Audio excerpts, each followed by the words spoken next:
Welcome mathematical doctor Sunil Gupta online maths class. Dear friend, जैसे कि आप लोग की डिमांड थी सर हमें जून 2023 के मैथमेटिक्स 1 के पेपर का सॉल्यूशन बता दिए। मैं आपकी ये डिमांड पहले ही पूरी कर चुका हूँ, जिसमें अभी तक हम क्वेश्चन नंबर 1, क्वेश्चन नंबर 2 और क्वेश्चन नंबर 3 सॉल्व कर चुके हैं।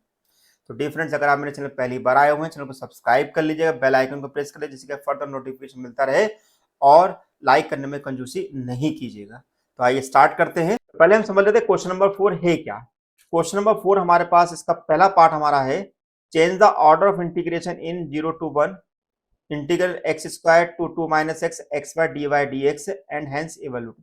यानी क्वेश्चन में दो चीजें पूछी गई है। पहले आपसे क्वेश्चन पूछा गया है कि आप पहले change the order of integration कीजिएगा, जो आंसर आएगा उसको इवैल्यूएट भी करना है। ठीक है, इसी का सेकंड क्वेश्चन हमारे पास है evaluate double integral e to the power 2x plus 3y dx dy over the triangle bounded by x equal to 0 y equal to 0 x plus y equal to 1। तो आइए वन बाय वन समझते हैं कि ये question किस प्रकार solve किए जाएंगे। और ये दोनों ही क्वेश्चन जो है यूनिट नंबर 2 से पूछे गए हैं। यानी कि यूनिट नंबर 2 से केवल हमारे से दो ही क्वेश्चन पूछे गए थे और इन दोनों क्वेश्चन की जो मार्क्स है वो 14 हमारे पास है, यानी कि 114। यानी कि दोनों क्वेश्चन जो है 7 मार्क्स के हमसे पूछे गए हैं। तो आइए इसको सॉल्व करते हैं। तो पहले क्वेश्चन को समझते हैं। Change the order of integration integral 0 to 1 x square 2 minus x x by d y d x and hence evaluate. देखिए, जब भी अगर हमें कोई क्वेश्चन अगर change the order of integration से दिया हो तो पहले आप समझ ले कौन सी लिमिट हमें दे रखी है। देखो, ये जो लिमिट हमें दे रखी है ये लिमिट हमारे पास y की है और ये लिमिट जो है x की है। आप बोलोगे भाई सर आपको कैसे पता चले लिमिट y की जो x की? तो सिंपल तरीका है, अगर ये लिमिट हमें वेरिएबल x में दे रखी है तो ये लिमिट y की कहलाएगी। और ऑब्वियसली हमारे पास क्वेश्चन में दो ही वेरिएबल चल रहे हैं x और y। अगर पहली लिमिट अगर y की है तो दूसरी लिमिट x की ही कहलाएगी।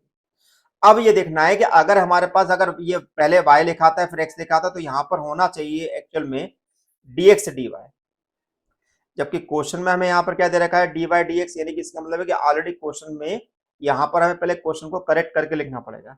तो एक्चुअल में हमें जो क्वेश्चन दिया हुआ वो ये दिया हुआ है, यानी कि हमें इस क्वेश्चन में हमें dx dy दिया और हमें चेंज करना है dy dx में।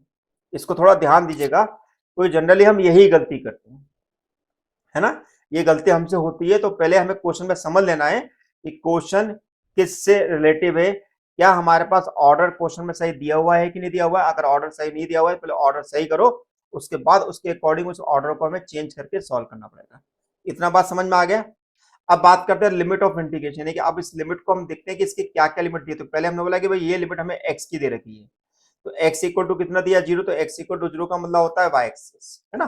दूसरा दिया एक्स इक्वल टू 1, अगर x इक्वल टू 1 दिया इसका मतलब होता है कि ये हमारे पास इक्वेशन स्ट्रेट लाइन होती है जो पैरेलल टू एक्स एक्सिस कहलाती है। क्लियर। तीसरा आप देखिए, अब ये लिमिट जो दूसरी लिमिट हमें दे रखी है वो दे रखी है हमें y की लिमिट दे रखी है, यानी कि पहली लिमिट हो गई y equal to x square.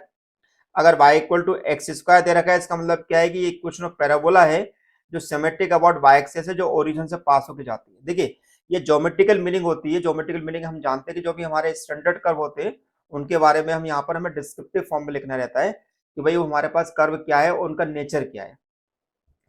दूसरा दिया हमें y equal to minus x, तो y equal to minus x का मतलब कि अब मैंने x को पहले यहाँ रखा और फिर मैंने 2 का डिवाइड कर दिया, यानी कि मेरी इक्वेशन जो है वो एक्चुअली ये वाली है। अब इस इक्वेशन का मतलब क्या होता है, ये मेरे पास वो इक्वेशन स्ट्रेट लाइन होती है जो दोनों एक्सेस पे इक्वल इंटरसेप्ट फॉर्म करती है। जो इक्वल इंटरसेप्ट क्या है वो 2 है। इसका मतलब यह हो कि एक्स एक्सेस पे जो इसका इंटरसेप्ट है वो 2 0 है और वाई एक्सेस पे 0 2 है। अब इनके बेसिस पर हम अपना बनाएंगे कर्व, और कर्व बनाते बनाते कैसे वो ध्यान से समझिएगा कि भाई कर्व किस प्रकार से बनाया जाता है। अब देखिए, मैंने सबसे पहले यहां पर क्या किया, यहां पर मैंने सबसे पहले लिया भाई, पहले मैं शेप ले लेता हूं। तो भाई मेरे पास शेप जो है, मेरे पास ये मैंने एक लाइन ली, दिस इज योर लाइन। दूसरी मेरे पास लाइन है, फिर से मैं लाइन ले लेता हूं। तो दूसरी लाइन मेरे पास एक और मैंने लाइन कंसिडर करी, ये मैंने लाइन कंसिडर करी। इसको थोड़ा सा ऊपर शिफ्ट कर देता हूं, ठीक है। अब बात करते हैं कि मेरे को पैराबोला दिया, तो पैराबोला एक्चुअली मुझे क्या दिया, this is your parabola, this is your parabola. थोड़ा सा डायग्राम उस प्रकार से नहीं बन पाएगा क्योंकि ये रफ डायग्राम बना रहा हूं मैं। ये मेरे पास रिप्रेजेंट कर रहा है y equal to x square को, ओके। दूसरा मेरे पास जो दिया हुआ है वो मेरे को दिया हुआ है x plus y equal to, जो कि मैंने बताया था x upon two y upon two, यानी कि मेरे पास जो लाइन है वो इस प्रकार से जाएगी।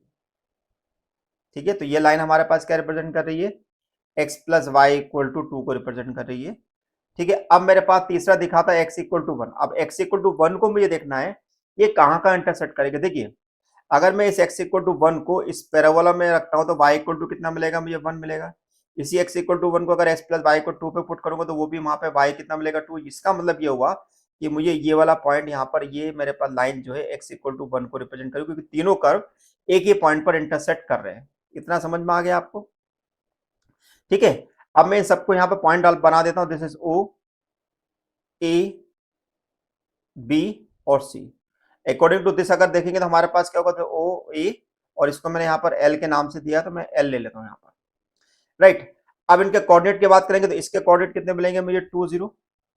ठीक है, इसके कोऑर्डिनेट मेरे पास कितने 0 0 है और इस L के कोऑर्डिनेट मेरे पास मिलेंगे 1 1, क्योंकि मैंने ऊपर से कोऑर्डिनेट निकाला। और इसके C के कोऑर्डिनेट में इस B को मैं यहाँ पर बोल देता हूँ दिस इज 0 2। इतना समझ में आ गया। अब हम क्या करेंगे, देखेंगे रीजन। तो देखो भाई, अगर मेरे पास पैराबोला दिया तो पैराबोला का रीजन मेरे पास क्या होगा, ये ऊपर वाला पूरा रीजन होगा y, ये वो पूरा रीजन y का होगा, है ना। अगर मैं बात करूं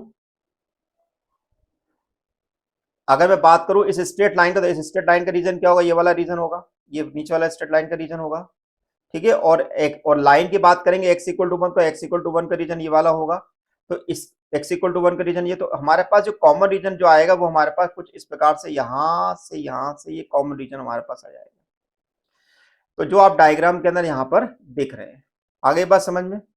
ठीक है, अब हमारे पास क्वेश्चन में क्या है कि हमें यहाँ पर रीजन डिफाइन करना होगा कि यहाँ पर रीजन जो दो पार्ट में स्प्लिट होगा। एक रीजन मेरे पास R1 होगा और एक रीजन मेरे पास R2 होगा। R2 R1 कौन सा है, OLMO, और R2 कौन सा, MLBM। ठीक है, अब यहाँ पर मैंने, आप देखेंगे यहाँ पे मैंने अपनी स्ट्रिप जो है पैरेलल टू एक्स एक्सेल रखी, क्योंकि मुझे क्वेश्चन में दिया हुआ है dx dy और मुझे निकालना है, कन्वर्ट करना है dy dx, तो यानी कि हमारे पास dy dx, तो dy dx हमारे पास तभी निकाल सकते हैं जब हमारी स्टेप जो होती है पैरेलल टू एक्स एक्स होती है। तो यहाँ पर मैंने एक स्टेप ली, तो देखिए ये पहली स्टेप जो है वो केवल इस y x इक्वल टू 0 और पैराबोला को कवर कर रही है, वो लाइन को कवर नहीं कर रही है, ना ही वो x प्लस वाई इक्वल 2 को कवर कर रही है। इसका मतलब है कि मुझे एक और स्टेप लेनी पड़ेगी, तो दूसरी स्टेप मैंने यहाँ पर ली, है ना। अब दूसरी स्टेप को अगर मैं यहाँ पर लेता हूँ तो इसका मतलब ये x इक्वल टू 0 और x plus y equal to 2 को कवर कर रही है, यानी कि दोनों स्टेप मिला के हमारे पास पूरे कर्व को कवर कर रही है। तो इसलिए हमारे पास ये रीजन जो है तो दो पार्ट में स्प्लिट हो जाएगा। इतना समझ में आ गया। तो हमें यहाँ पर अपना इंटीग्रल जो दो पार्ट में डिवाइड करना पड़ेगा। तो हमने लिखा in above figure be divided the bounded region are into subdivided region R1 and R2 and draw the strip parallel to x axis से dy dx। अब बात करते हैं केस 1 के अंदर, 1 in the reason R1 OLMO। बिल्कुल ध्यान से समझिएगा कि आप यहाँ पर लिमिट कैसे निकालते हो, क्योंकि आप लोग को हमेशा कंफ्यूजन ये होता है कि सर ये लिमिट निकालते कैसे। अब देखिए आपकी जो स्ट्रिप जो है, ये वाली जो स्ट्रिप जो दिखाई दे रही है वो किसके पैरेलल दिखाई दे रही है, एक्स एक्सिस के। तो इसका मतलब ये है कि हमारे पास इधर से एक्स की लिमिट निकलेगी इन टर्म्स ऑफ वाई। अब इस वाले पॉइंट पर मेरे पास एक्स कितना है, this is x equal to 0 है ना।